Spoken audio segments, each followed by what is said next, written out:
Whenever you're ready, Mr. Chairman. All righty. We'll call the meeting to order. And in new business, we have a public hearing. And I guess on the agenda, we also have a review of the Brush Municipal Code, Chapter 16 for language for chickens. How's that? How? Is it like Pig Latin? I don't know. Chicken Latin. Did you ever talk pig Latin? Ick and Shay, right? Okay. So if we're ready to start, we'll open the public hearing. And this is for a final plat minor subdivision, Tom Odle, Lot 1, Odle subdivision, Lot 2. Odle second subdivision for the creation of a .04 acre tract generally located at the southeast corner of Mill Street, or at the southeast corner of Mill Street and Beet Digger Drive. And then, so we will open it with our staff report. Thank you, Mr. Chairman. Good evening, Planning Commission. Thank you for being here tonight. As a precursor, I do expect tonight to go pretty quick, so in case you're wondering, breathe easy. If you wanted to get out of here early. If you wanted to linger, then you're going to be disappointed. So this is the two properties in question here. So this is Lot 1 of the original Odle subdivision, and then this is Lot 2 of the second subdivision, which included Lot 1. That was the Family Dollar one that we came together for this past year. So everything that you just said is pretty much in the opening paragraph there as far as where it's located. Currently zoned residential medium density, and Lot 2 is zoned commercial. So this is a picture of the plat that is located within everyone's packet. That does nothing on the screen, of course, because there's a lot of information on there. As a quick background on here, the property owner, Tom Odle, was approached by a fiber company for use of the property to house the operation of their network equipment, similar to what you might call a server room for the community. Only a small piece of land is necessary, and when Mr. Odle was discussing this concept with the city, we originally looked into whether it could be classified as an accessory structure and just go through the plat amendment process that's allowed in our city code and call it good. However, the code also defines what an accessory structure is, which is kind of what this will look like on some level, but it has to be incidental or essentially tied to the primary use on the property. And so we didn't think it was a very fitting use for housing equipment for a fiber network for the entire community in someone's backyard. So along those lines, that's a poor arrangement, and so we thought, what other options do we have? We can create an additional lot, but given the requirements in our code for minimum requirements, such as a lot size, it's 15,000 square feet for a commercial property, and they only need about 1,800 square feet for the whole footprint overall. It made far more sense to have a tract created, which essentially is a way that we can distinguish a lot from a tract because of the standard requirements that are assigned to it, such as the minimum size requirements, open space, and furthermore, it's fitting for designating specific or limited uses, such as that which is noted on the plat as it pertains to this proposed project, which is, quote, for the use of housing, fiber optic equipment. Any subsequent change of use will require approval from city. This is Form City, I'm not sure that's right. And then for its intended use, that tract should also be commercial. So here's a little bit closer look for it overall. So a lot of the lines on there, some of them are former lines that would be moved because in addition to the creation of tract A down here, Mr. Odle also wanted to push the boundaries of the property to the east about 26 feet, and then to the south about 45 feet as well. So one of the side effects of that is this, I guess you can call it an access point, because that's what it was initially established for, to access this property. It went down from 76 feet to 50 feet, but 50 feet still does provide adequate access in there. The only caveat to that is that the 10-foot utility easement on both sides of the property line is now snuggled up within that. And so if that's ever utilized there, and then access comes in, that could be a bit of a, I don't want to say a mess, but just a little more troublesome to get in there and deal with any utilities if they ever come to that in the future. So for the process for the property itself, of course, we have the guidelines for a minor subdivision, which this qualifies for because we are creating an additional tract. It says a new lot parcel tracts, spaces or interest. And if you remember at our last, I think it was the last time that we met, Chad Cox was here, the engineer, and it was for the major subdivision on the north side of the interstate, the Armbar subdivision. And there was a tract, 2 tracts created there. One was for the stormwater retention, and then one was this random piece of property that's going to get turned over to the city. And in that discussion, Chad had talked about, from his perspective, kind of a tract and what that is as well. So I kind of piggyback on that if that's of any recollection to everybody here. So for the review process chart, sketch plan review is part of the minor subdivision, and then straight to the final one, which is here. So the staff does have the ability to skip any process if it makes sense. Normally I would probably skip that sketch plan part, but if you remember, we actually brought this to you guys as a sketch plan idea back then, and this is what it looked like. And at the time, everybody gave their nod and said we don't see any issues with that, and so this is the final aspect of that whole component. Public notice requirements, all the necessary ones have been met for tonight. Mailings are the 3 pages on the right that went out, and then there's the picture with the sign out front of the property, and then they're in the newspaper as well. Normally, these are all the requirements that come with a minor subdivision. A lot of that we're able just to utilize from the last one that we went through with Mr. Odell because he owned that property as well. So it was an easy application for him. And then as part of this as well, there's all the design standards that we typically go through. Most of these are irrelevant because of the scale of this project, as you can probably imagine.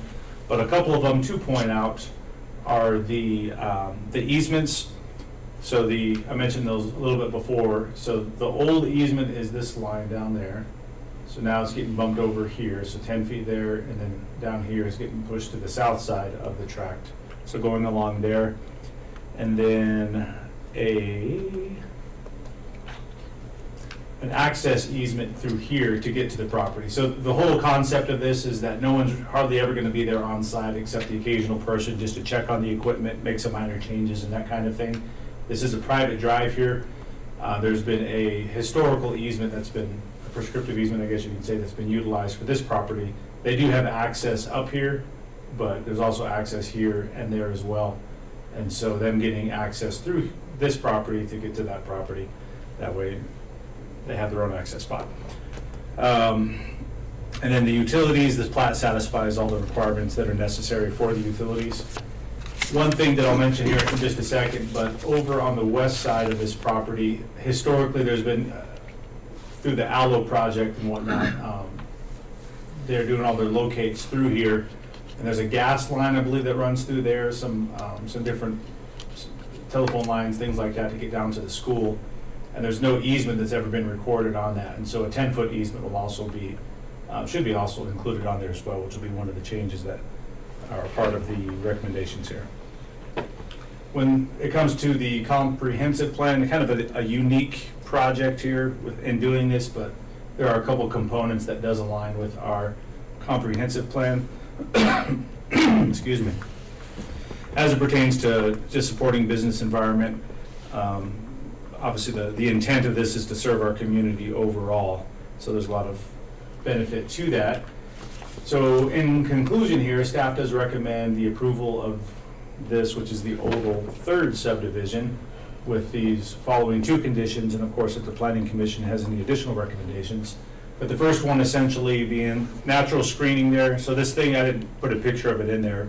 It's only somewhat relevant to what we do here, but it's basically a box. It's not too exciting overall, but there's some natural trees over there on the west side of where this is going to be located, so keep those in place. And then also that 10-foot easement on the west side of Lot 1 on that plat as well, including that in there just to clean that up as well. So that's all I got for that. Any questions? What is the, first of all, what is a tract? The legal definition of it? Yeah. Depends on what you look up. Well, I mean, in our code? Yes. It doesn't necessarily define it, which is interesting. It's like you have to deduct it on some reason. You have to deduct it, but also you have to utilize other sources as well. As far as, I went online and I was like, just curious to see what was out there, to see perspectives. And some people have a lot and a tract and a parcel all as potato, like they're the same thing, just different names. Other ones had specific designations saying, well, the difference between this one is use, or the difference between this one and that one is how the size of them, or how they've gone through a subdivision process.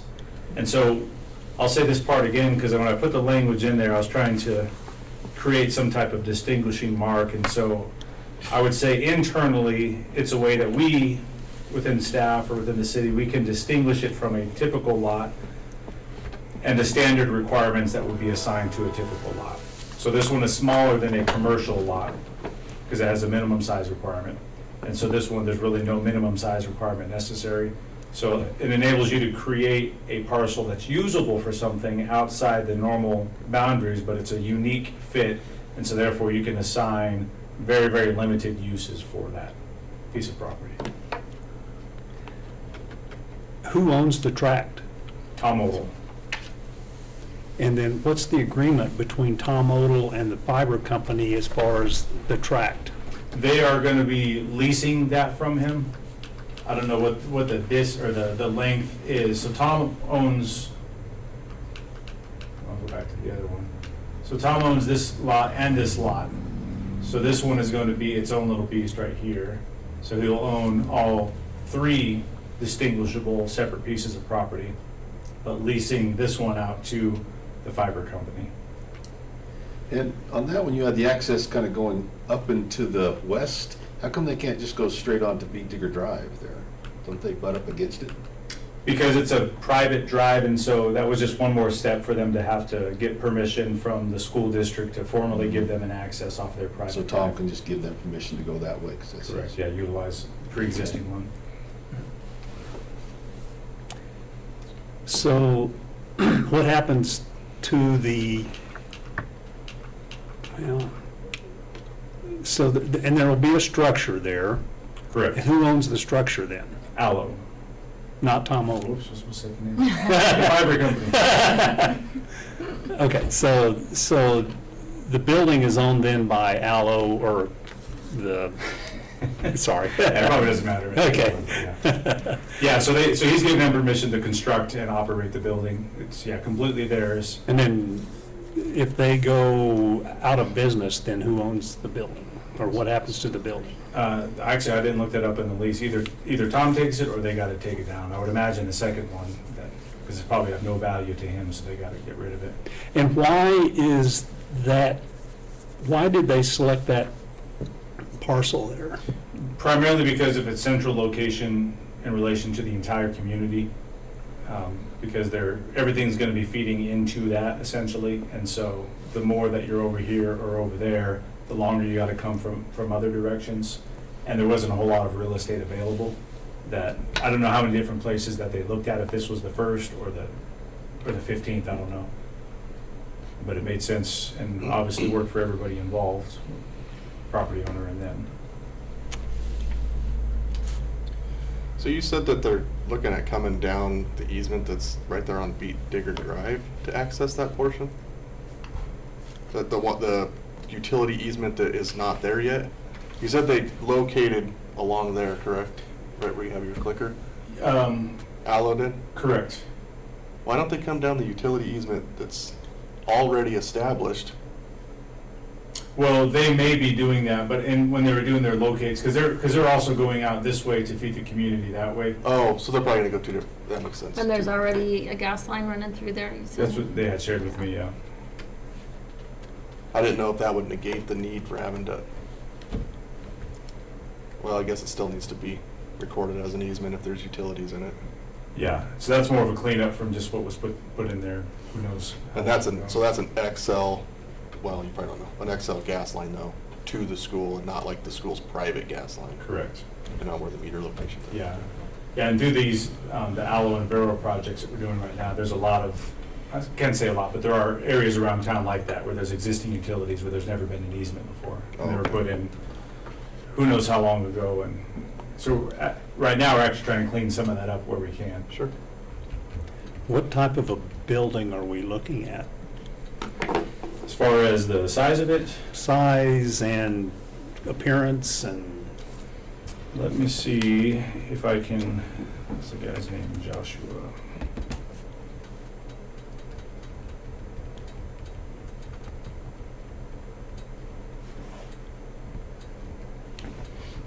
Give me about 45 seconds. if that's sure, all right. go ahead. Take your time. I'll log into our permitting system.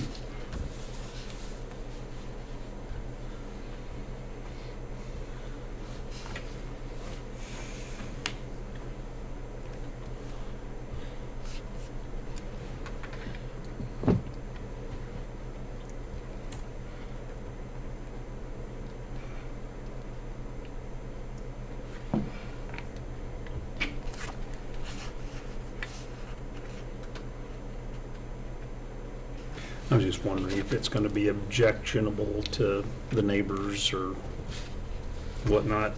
I go to church with Bob and Pam right across the street. I gave them a heads up about it. And they were like, okay. Scott, I didn't know this. So this, yeah, it's not very terrible, but here, I'll go around and put it on display. This is a sample one, essentially identical. This This is is, kind of like a little prefab thing, probably. yeah. They'll just pick it up and take it with when they go. Oh, okay. It's got a generator and Yeah, adjacent to it. Generator. correct.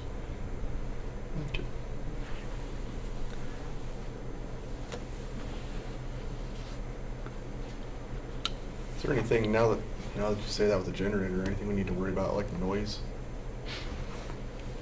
type stuff? I would Only when it imagine so. runs. Yeah, I mean, it's probably not gonna fire much, but it's Yeah, still something. only in power outages The and. neighbor might not be too. But at that point, I wouldn't complain that if I've got internet access during a power You're probably not outage. gonna have, yeah, you're probably gonna have power anyway, so. it's- Well, and the only one who would be likely hearing it are the renters on Lot 1, and Tom Odell's the owner of that property as well, so then it becomes his problem to deal with. Okay.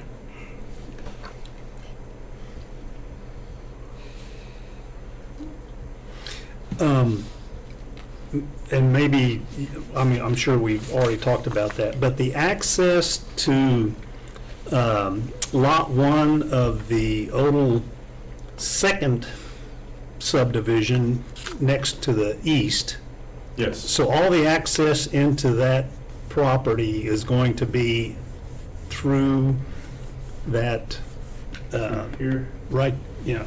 Yeah. Yeah, and that was one of the weird things from when Family Dollar was looking at coming in, because they only wanted that space there, they wanted no more.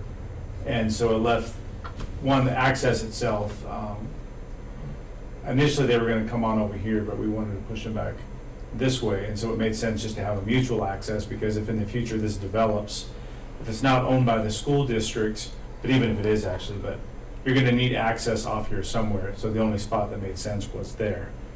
And so this has been designated as an egress easement, and it only went back this far because at the time, this was the only thing that was gonna be developed. In theory, the whole thing would actually come back here if this whole thing gets developed in the future.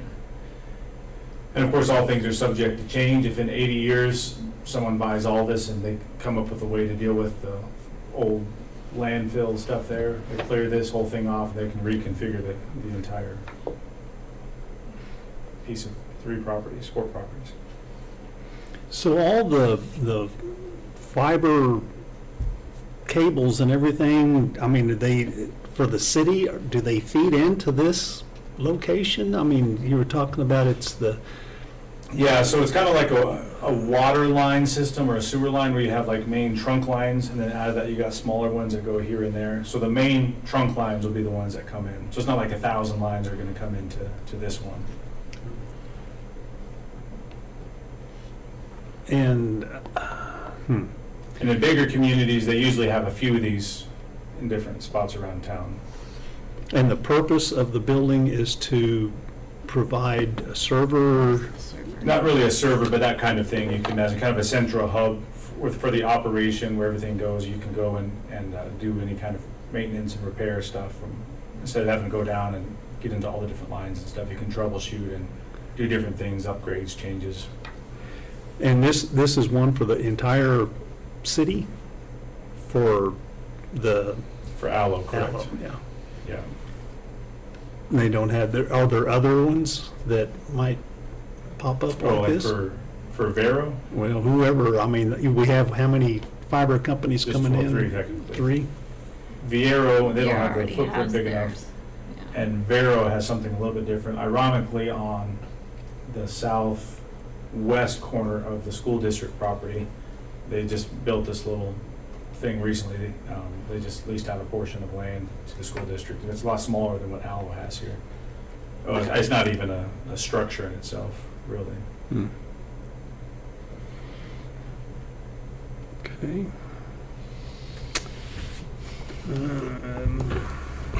Anybody else have any other questions or I don't think so.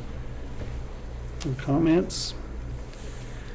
All right, well, since our applicant is not here and we don't need a presentation from them, and we have no one in the public for testimony, so I guess I will then, if there's no other questions, I'll close the public hearing. And then we will need a motion to, can you phrase the motion that we need to recommend to council? Yeah, recommend that the planning commission approve the Old Third subdivision final plat with those 2 conditions there. Okay, Unless there's any other additional conditions that you guys want to add. okay. Anybody like to I move make a we motion? recommend to council the approval of the Odell Third subdivision final plat with the following, with the recommended conditions. Okay. Any discussion? Can we get a second? I second it. All in favor, say aye. Aye. Opposed?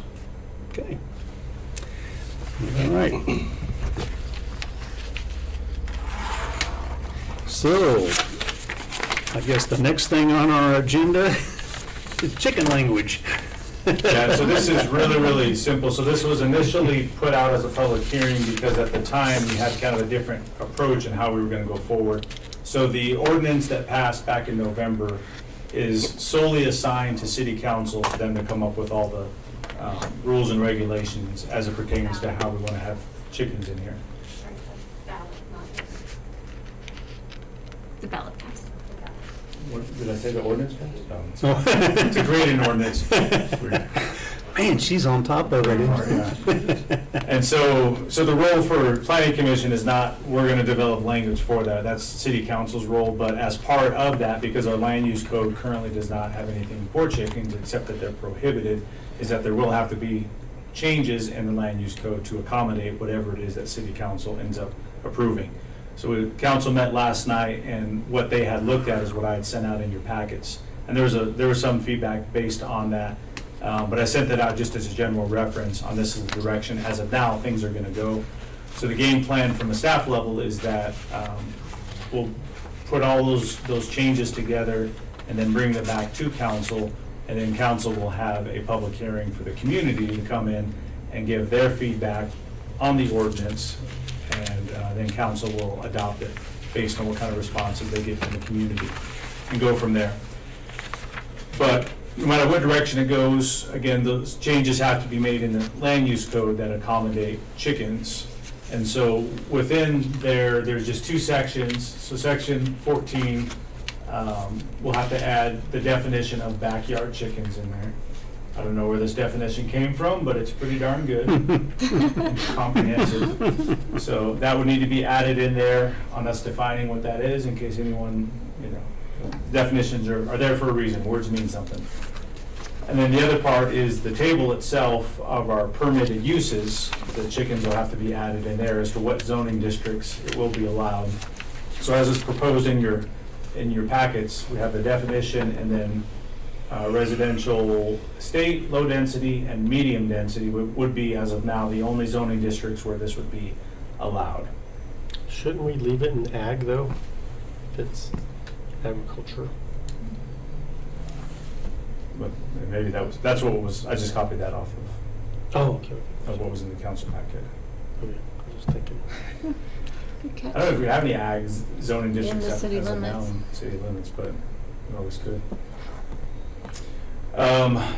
So again, things can go, who knows what direction with the public hearing with city council. So this is somewhat of an FYI, but also if we wanted to potentially not have to bring this back next time, we could have some kind of recommendation for approval as long as council has nothing that would require this to come back to planning commission again. If that makes sense. Approving it like this without any changes. Correct. And maybe add in the agriculture piece too, if that makes sense. I'm just curious on the language that was stricken or struck, Stricken, yep. struck out. We don't want to get into that. What? We don't? Take that up with your local council member. That's a city I just wondered where that came from, or. From many nights of custom and discussion. Okay. I mean, I can't see anything that was left out or needs to be, looked like everything was pretty much covered. Except the definition of funky chicken, there's no funky chicken definition in there. How would you define it? Thank you. Wasn't it a We dance? can add it. So do we need to take any action on this? Again, if we can, if you want to make the recommended approval for the addition to those to the land use code contingent upon, I don't know how to phrase it, but essentially contingent upon city council's action, not requiring any further action. Any changes to it? Okay. So would anyone like to make that motion? I fumbled the last one. You did good. It's fine. I know, as a note to myself, I need to frame what the words should be for the recommendations. I'll move we recommend to council approving these changes to the land use code to be approved without any changes, not needing to come back to us. I don't know, I fumbled that worse. Yeah, no, that works. With maybe the condition that unless council makes changes, where it has to come back to us for There we go, review that's again. what I was looking for. Unless council makes changes that would require it to come back, and maybe adding ag to the list of. So how would ag then fall into it? It's one of our zoning districts. Oh, I thought you were saying that we don't have an ag zoning district. We have it's in there, but I don't think we actually have any property currently zoned as Oh, city okay. limits. Okay.